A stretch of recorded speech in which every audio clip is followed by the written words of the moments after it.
Hello friends, my name is Anna Pullutaxi and I'm going to talk about some steps that you can use when you read notebooks or magazines. And when you read a book or read a magazine, the first step if you do is read the title of this book and look at the pictures on the cover page of this book.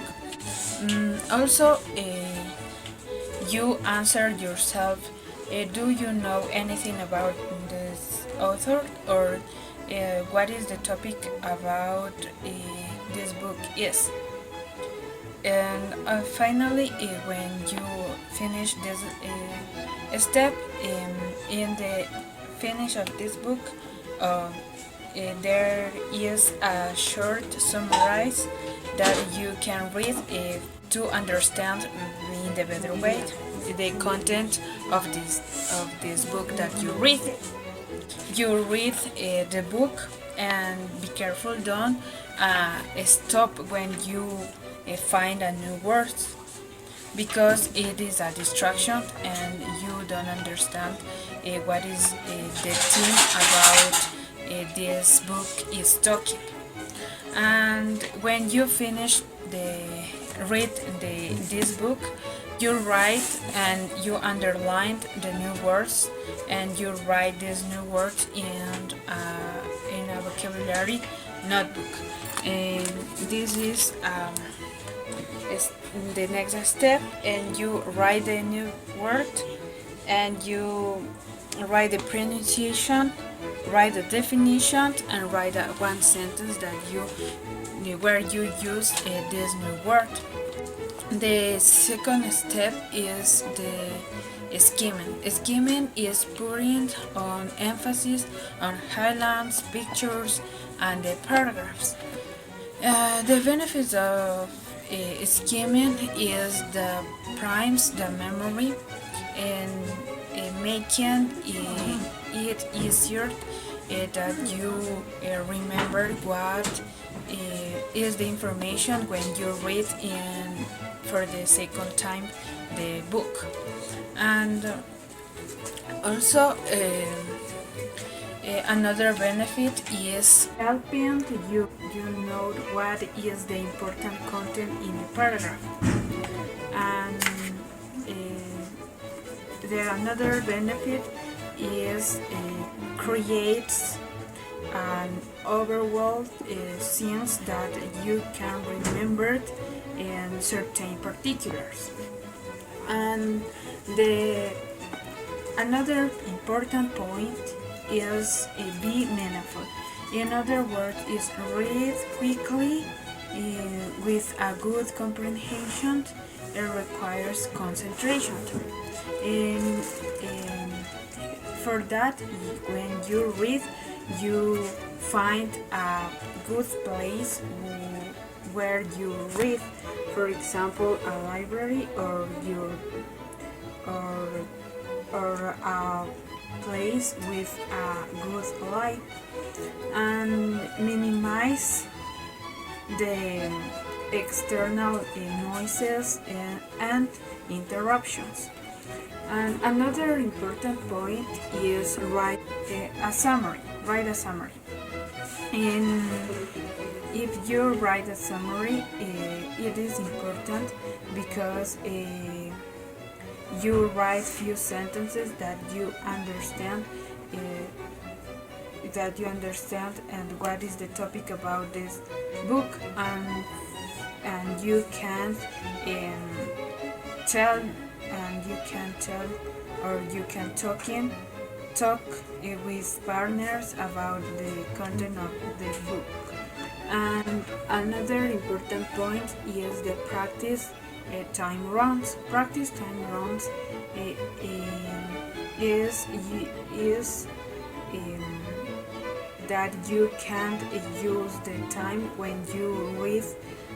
For example, if you improve your reading English skill, you take the time when you read. And finally, the conclusion about this video is when you read more in English, you learn more this language, and you can recognize new words, new vocabulary, and you understand the sentences better, and you make even begin. Today we are going to talk about extensive reading. Do you know what extensive means? Yeah, it means a lot. So this topic is going to refer people who really enjoy to read. In this case, that people need to do some things before they choose a book. In this case, first of all, they need to choose a book according to their interests or things that they like. Second, they need to find a book that follows their way of reading. In this case, the book needs to have a special level according to them. The third thing is that you don't have to test you when you are reading a book, because it will confuse you a lot. If you do that, the second thing that we are going to talk about is the advantages. There are a lot of advantages of read a lot. In this case, you will have a lot of practice in the language, you will read faster, and you will understand while you are reading.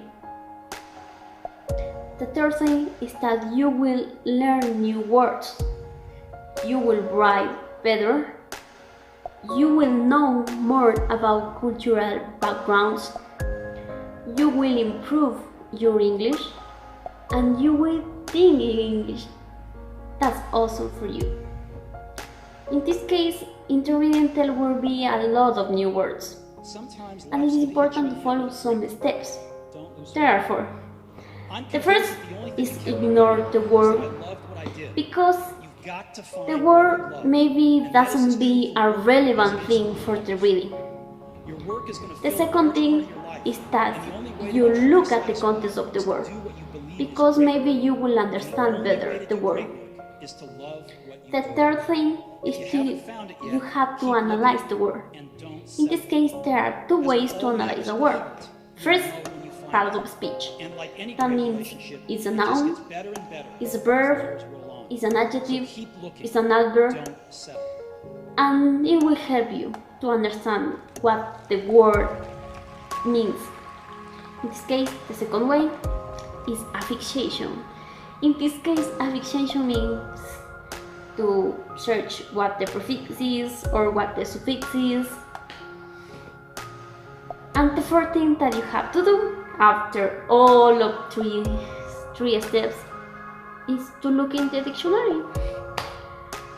But it's important to do the first things before. In this case, we are talking about reading, so there will be some types of them.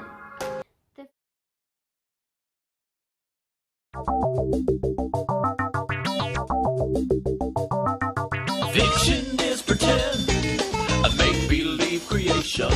Non-fiction is real, it gives us information. Fiction's full of characters, a plot and a setting.